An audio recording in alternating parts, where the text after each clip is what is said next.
রব্বুল আলামিন বলেন, ওয়ালাকাদ কাররামনা বানি আদম, আমি বনি আদমকে সম্মানিত করেছি, বনি আদমকে মর্যাদা দিয়েছি।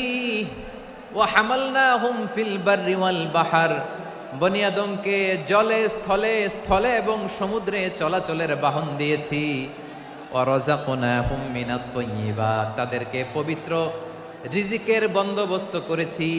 ওয়া ফাদ্দালনাহুম আলা কাসীরিম মিম্মান খালাকনা তাফদীলা, আর আমি আল্লাহ যাদেরকে সৃষ্টি করেছি তাদের মধ্য থেকে বনি আদমকে আমি শ্রেষ্ঠ বানিয়েছি।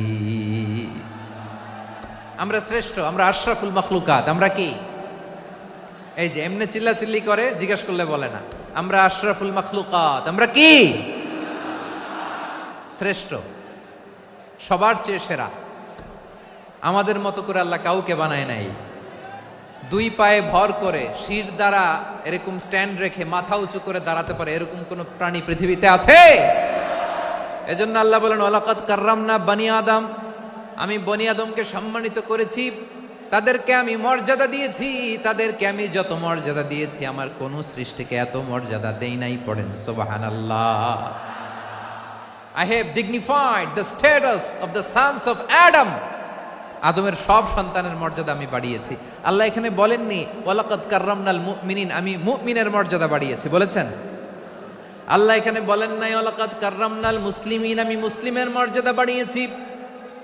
আল্লাহ বলেছেন ওয়ালাকাদ কাররামনা বানি আদম, আমি বনি আদমের সম্মান বাড়িয়েছি। হোক সে মুমিন কিংবা কাফের, মুসলিম কিংবা মুশরিক, আস্তিক কিংবা নাস্তিক, আরব কিংবা অনারব, যেই হোক না কেন আদম সন্তান সবগুলার মর্যাদা বাড়ায় দিয়েছে কে?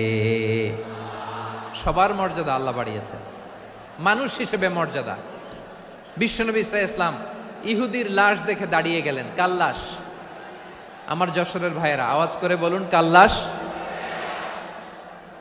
ইহুদির লাশ দেখে দাঁড়ায় গেলেন। সাহাবারা বললেন, ইয়া রাসূলুল্লাহ, আপনি দাঁড়ালেন যে, এটা তো ইহুদির লাশ। বিশ্বনবী বললেন, আওয়ালাইসাত নাফসান, এটা কি মানুষ নয়? এটা হোক ইহুদি হোক খ্রিস্টান, এটা তো মানুষ। আমি মানুষ দেখে দাঁড়িয়েছি। আই স্যালিউট দ্য হিউম্যানিটি, আমি মানবতাকে সম্মান করেছি। পড়েন সুবহানাল্লাহ। তাহলে এই জমিনে মানুষের মর্যাদা বেশি, হোক আস্তিক হোক নাস্তিক, হোক মুমিন কিংবা কাফের। আদমের সন্তান হলে, মানুষ হলেই তার মর্যাদা বাড়িয়েছে কে? আমার কলিজার টুকরা যশোরের ভাইয়েরা, মানুষের মর্যাদা আল্লাহ এত বাড়িয়েছেন, মানুষ জীবিত থাকলেও যেমনি মর্যাদাবান, মরে গেলেও মর্যাদাবান। সুবহানাল্লাহ পড়েন। মানুষ মরে গেলে এই ডেড বডিটা কি হয়? পচে যায়, গলে যায়, মাটির সাথে মিশে যায়। তাই বলে আপনি ডেড বডির সাথে যাচ্ছে তাই করতে পারবেন না। পারবেন? কেউ যদি অন্যায় করে তাকে যদি আপনি শাস্তির আওতায় আনেন, যা মনে চায় করতে পারবেন না। তারা আগুন দিয়ে পোড়াতে পারবেন না, নাক কাটতে পারবেন না, কান কাটতে পারবেন না, অঙ্গ বিকৃতি করতে পারবেন না। কারণ মানব জাতির মর্যাদা স্বয়ং দিয়েছে কে? ডেড বডি পচে যাবে, গলে যাবে। তারপরে ইসলাম বলে, না খবরদার, এই মরা লাশটারও একটা মর্যাদা আছে না নাই? ইসলাম বলে এই লাশটা গলে যাবে, পচে যাবে, কিন্তু এটার অমর্যাদা করো না। কর্পূর দিয়ে, খেজুর পাতা দিয়ে এটাকে ওয়ার্ম ওয়াটার দিয়ে, গরম পানি দিয়ে ধৌত করো। সাদা শুভ্র ধবধবে কাপড় দিয়ে লাশটাকে তুমি কাভার করো। তারপরে খাটিয়ার মধ্যে লাশটাকে রেখে বিশাল একটা প্রোগ্রাম করো, একটা ফিউনারাল প্রোগ্রাম করো। ওই প্রোগ্রামের ডানে বায়ে পেছনে লাশটারে রাখলে হবে না, প্রোগ্রামের একেবারে সামনটাতে তুমি লাশটাকে রাখো। সুবহানাল্লাহ। একটা ফিউনারাল প্রোগ্রাম করতে হবে, তাকে শেষ বিদায় জানাতে হবে, যেটাকে আমরা জানাজা বলি। কি বলি? জানাজা মানে মাইয়েতের জন্য দোয়া, তার জন্য দোয়া করা হয়। তাকে একটা সিস্টেমেটিক অর্ডারে কবরে রাখা হয়, সুন্দরভাবে সেটাকে কবরস্থ করা হয়, মাটি দেয়া হয়, পানি দেয়া হয়। তার মানে মরে গেলেও মানুষের সম্মান বাড়ায় দিয়েছে কে? এজন্য আল্লাহ বললেন, ওয়ালাকাদ কাররামনা বানি আদম, বনি আদমের সম্মান মর্যাদা আমি আল্লাহ বাড়িয়ে দিয়েছি। মানুষের সম্মানে তুমি কখনো আঘাত করো না, ঠিক কি না? তাহলে ভাই, প্রথম মেসেজ হচ্ছে, the first and foremost message tonight to the people of Jashore. আল্লাহ বলেন, I have dignified the status of son of Adam, আমি বনি আদম সবার মর্যাদা বাড়িয়ে দিয়েছি। হোক আস্তিক নাস্তিক, হোক কাফের কিংবা মুশরিক, তার মর্যাদা বাড়াই দিছে কে? যখন বন্যা হয়, আমরা ত্রাণ নিয়ে যাই, আমরা শুধু মুসলমানদেরকে ত্রাণ দেই নাকি? হ্যাঁ, আমরা মুসলমানকেও দেই, অমুসলমানকেও দেই, হিন্দুকেও দেই, বৌদ্ধকেও দেই। যেখানেই মানবতা বিপন্ন সেখানে ইসলামের হেল্পিং হ্যান্ড আছে না নাই? সুবহানাল্লাহ, কি দিন আমরা পেয়েছি, কি বিধান আমরা পেয়েছি। ওয়ালাকাদ কাররামনা বানি আদম, আমি বনি আদমকে সম্মানিত করেছি। এরপর আল্লাহ বললেন ওয়া হামালনাহুম ফিল বাররি ওয়াল বাহর, মানুষকে স্থলে এবং সমুদ্রে চলাচলের বাহন আমি দিয়েছি। স্থলে কিভাবে চলবে, জলে কিভাবে চলবে, এই বাহনের ব্যবস্থা করেছে কে? আল্লাহ বললেন ওয়া হামালনাহুম ফিল বাররি ওয়াল বাহর, জলে স্থলে আমি চলাচলের যানবাহনের ব্যবস্থা করেছি। আমরা স্থলে ঘোড়ার উপরে চড়ি, উটের উপরে চড়ি, গাড়ির উপরে চড়ি। এই যে গাড়ির ইঞ্জিন বানাইছি আমরা, এটার মেধা দিয়েছে কে? আবার সাগরের মধ্যে আমরা নৌযান, জলযান, বড় বড় জাহাজ দিয়ে এক মহাদেশ থেকে আরেক মহাদেশ যাই, এক দেশ থেকে মালামালগুলো আরেক দেশে পাঠাই। সাগরের ভেতরে নৌকাগুলোরে ধরে রাখলো কে?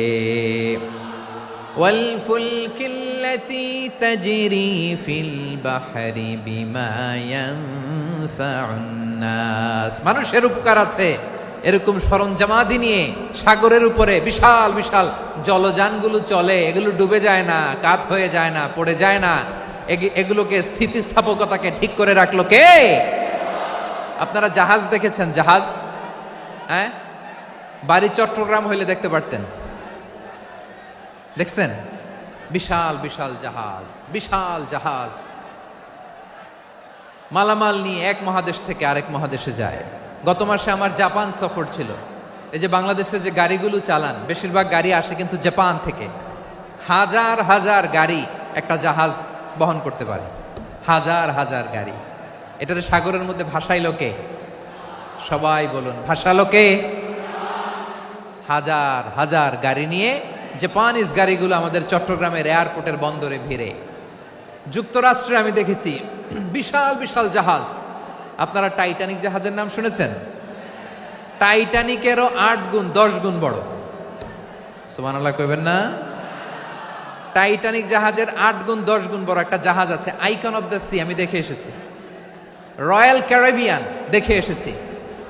সাগরের সামনে জেটিতে যখন দাঁড়ালাম, জাহাজটা যখন যায়, আমার মনে হচ্ছে একটা শহর, গোটা শহর, the entire city is floating on the water. পুরো একটা শহর মনে হয় পানির উপর দিয়ে ভেসে যাচ্ছে। পড়েন সুবহানাল্লাহ। এই যে আইকন অফ দ্য সি, এই ক্রুজ, এই জাহাজটা, এটার ভিতরে স্টেডিয়াম আছে। কিসের ভিতরে স্টেডিয়াম? কথা বুঝে নাই বোধহয়। স্টেডিয়াম কিসের ভিতর?